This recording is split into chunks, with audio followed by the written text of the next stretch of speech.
2 Chronicles chapter 1. Solomon asked for wisdom at Gibeon. Now Solomon the son of David firmly established himself over his kingdom, for Adonai his God was with him and made him exceedingly great. Solomon spoke to all Israel, to the commanders of thousands and of hundreds, to the judges and every leader in all Israel, leading patriarchs, and Solomon and the whole assembly with him went to the high place that was at Gibeon, for the tent of meeting of God was there, which Moses the servant of Adonai had made in the wilderness. Now David had brought up the ark of God from Kiriath-Jearim to the place where David had prepared for it, because he had pitched a tent for it in Jerusalem. But the bronze altar that Bezalel, son of Uri, son of Hur, had made was there in front of the tabernacle of Adonai, and Solomon and the assembly inquired of him there. So Solomon went up before Adonai to the bronze altar that was at the tent of meeting, and offered 1,000 burnt offerings on it. That night God appeared to Solomon and said to him, "Ask, what should I give you?" Solomon answered, "You have shown great loving kindness to my father David, and now you have made me king in his place. Now, Adonai Elohim, let your word to my father David be fulfilled, for you have made me king over a people as numerous as the dust of the earth. Now give me wisdom and knowledge, that I may go out and come in before this people, for who can govern this great people of yours?" And God said to Solomon, "Since this was your heart, and you have not asked for riches, possessions, or honor, nor for the life of those who hate you, and have not even asked for long life, but have asked you for wisdom and knowledge for yourself, so you can govern my people over whom I have made you king, wisdom and knowledge will be given to you. Moreover, I will give you riches, possessions, and honor, such as one of the kings who was before you ever had, and none after you will have." Then Solomon went to Jerusalem from the high place that was at Gibeon, from in front of the tent of meeting, so he reigned over Israel. Horses and chariots from Egypt. Solomon accumulated chariots and horsemen. He had 1,400 chariots and 12,000 horsemen, which he stationed in the chariot cities and with the king in Jerusalem. The king made silver and gold as plentiful in Jerusalem as stones and cedars, as plentiful as sycamores in the foothills. Solomon's horses were imported from Egypt and from Kiev.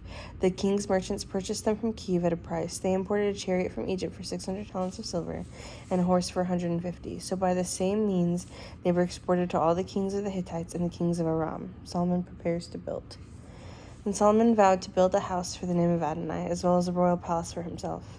2 Chronicles chapter 2. Solomon recruited 70,000 men as carriers, 80,000 as stonecutters in the mountains, and 3,600 as supervisors over them. Solomon sent word to Hiram, the king of Tyre, saying, "Deal with me as you did with my father David, for when you sent him cedars to build a house to dwell in, behold, I am about to build a house for the name of Adonai my God, and dedicate it to him, for burning fragrant incense before him, for regular arrangement of the bread of the presence, and for burnt offerings every morning and evening, as well as on Shabbatot, new moons, and Moedim of Adonai Eloheinu upon Israel. This is forever. The house that I am about to build will be great, because our God is greater than all the gods.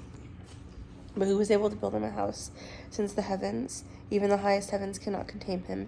Who then am I that I should build him a house, except to burn incense before him? So now send me a man skilled to work in gold and silver, bronze and iron, and in purple, crimson, and blue yarn, and experienced in engraving, to work in Judah and Jerusalem with the skilled men who are with me, whom my father David provided. Send me also cedar evergreen and algum logs from Lebanon, for I know that your servants are skilled in cutting timber in Lebanon. Indeed, my servants will work with yours to prepare an abundance of timber for me, because the house that I am about to build will be large and magnificent. Now behold, I will give to your servants, the woodmen who cut the timber, 20,000 measures of ground wheat, 20,000 measures of barley, 20,000 vats of wine, and 20,000 vats of oil."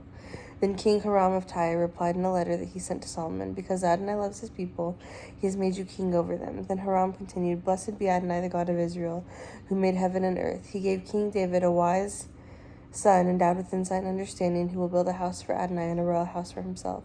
So now I am sending Hiram Abi, a skilled man endowed with understanding, who is the son of a woman from the daughters of Dan, whose father was a man from Tyre, a man skilled to work in gold and silver, bronze and iron, stone and wood, in purple and blue, fine linen and crimson, and to engrave all kinds of engraving, who can execute any design given to him. He will work with your skilled men and with all the skilled men of my lord David your father. Now let my lord send his servants the wheat and barley, the oil and wine he has promised, and we will cut as many logs from Lebanon as much as you need, and float them in rafts by sea to Jaffa. You can then take them up to Jerusalem." Solomon counted all the foreign men in the land of Israel, like the census that his father David had taken, and 153,600 were found. He appointed 70,000 of them to carry loads, 80,000 to quarry stones in the mountains, and 3,600 overseers to supervise the people working.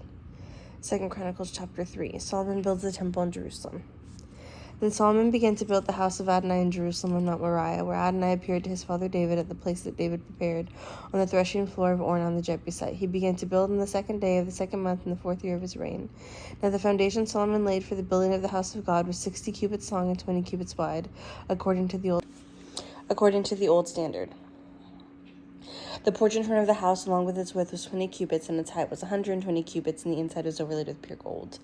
He paneled the main hall with cypress wood, which he overlaid with fine gold and embossed on it palm trees and chains.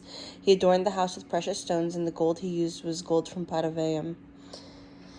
Furthermore, he overlaid the beams, thresholds, walls, and doors of the house with gold and carved cherubim on the walls. He made the Holy of Holies, its length corresponding to the width of the house, 20 cubits long and 20 cubits wide. He overlaid it with 600 talents of fine gold. The weight of the nails was 50 shekels of gold. He also overlaid the upper room with gold. And he made the 2 sculptured cherubim in the Holy of Holies and overlaid them with gold. The wingspan of the cherubim was 20 cubits. One wing of the first cherub was 5 cubits long and touched the wall of the house, while the other wing, also 5 cubits long, touched the wing of the other cherub. Similarly, the wing of the second cherub was 5 cubits long and touched the wall of the house, while the other wing, also 5 cubits long, touched the wing of the other cherub. Thus the wingspan of these cherubim was 20 cubits. They stood on their feet facing the main hall. Furthermore, he made the veil of blue, purple, crimson yarn, and fine linen with cherubim worked into it. In the front of the house he made 2 pillars, 35 cubits high, each with a capital on the top, measuring 5 cubits. He made interwoven chains for the inner sanctuary and put them on top of the pillars. He also made 100 pomegranates and attached them to the chains. He erected the pillars in front of the temple, one to the south and the other to the north. The one to the south he named Jachin, and the one to the north Boaz. 2 Chronicles chapter 4. The temple furnishings. Moreover, he made a bronze altar, 20 cubits long and 10 cubits high. He also made the sea of the cast of metal 10 cubits high, across from brim to brim, perfectly round. It was 5 cubits high, and its circumference was 30 cubits. Beneath it, figures like bulls were set all around it, 10 cubits encircling the sea. And the bulls were in 2 rows, cast in one piece with it. The sea stood on 12 bulls, 3 facing north, 3 facing west, 3 facing south, and 3 facing east. The sea rested upon them, and their hind quarters were all turned inward. It was a handbreadth thick. Excuse me.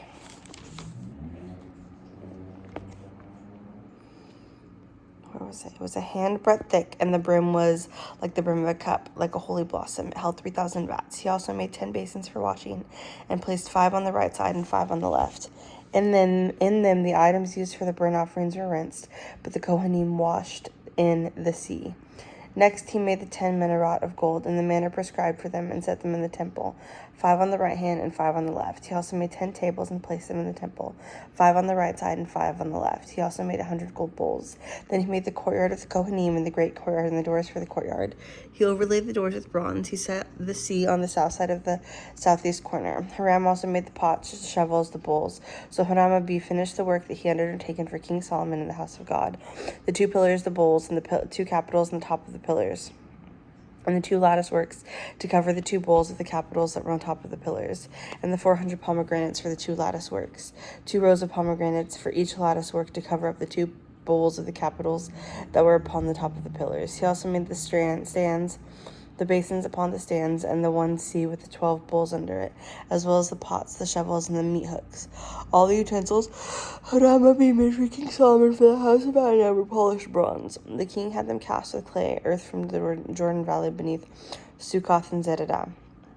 Solomon made all these utensils in such great quantities that the weight of the bronze could not be determined.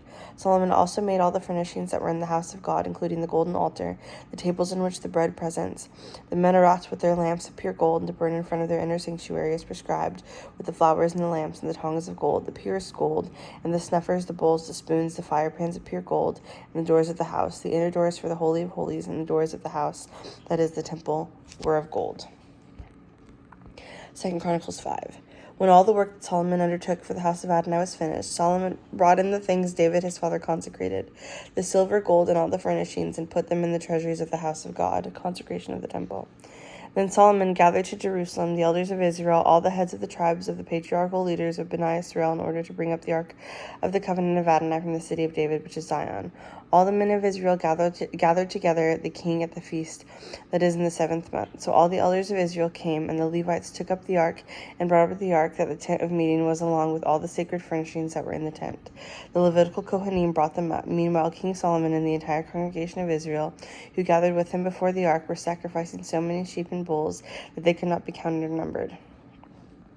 The Kohanim brought in the Ark of the Covenant of Adonai to its place, into the inner sanctuary of the house, into the Holy of Holies under the wings of the cherubim. The cherubim spread their wings over the place of the ark, so that the cherubim covered the ark and its poles from above. Now the poles were so long that the ends of the poles extending from the ark could be seen from in front of the inner sanctuary, though they could not be seen from the outside, and they are there to this day. There was nothing in the ark except the 2 tablets that Moses had placed there at Horeb, where Adonai made a covenant with Bnei Israel when they came out of Egypt. God's glory fills the temple. And it came to pass when the Kohanim came out of the holy place, for all the Kohanim that were present had consecrated themselves without regard to divisions. All the Levite singers, Asaph, Heman, Jeduthun, their sons and their relatives, dressed in fine linen with cymbals, harps, and lyres, were standing at the east end of the altar, and with them were 120 blowing trumpets. Then it came to pass that when the trumpeters and singers joined as one to extol and praise Adonai, and when the sound of the instruments, cymbals, and musical instruments, and the praise of Adonai, for he is good, for his mercy endures forever, grew louder, the temple, the house of Adonai, was filled with a cloud. The Kohanim could not stand and minister because of the cloud, for the glory of Adonai filled the house of God.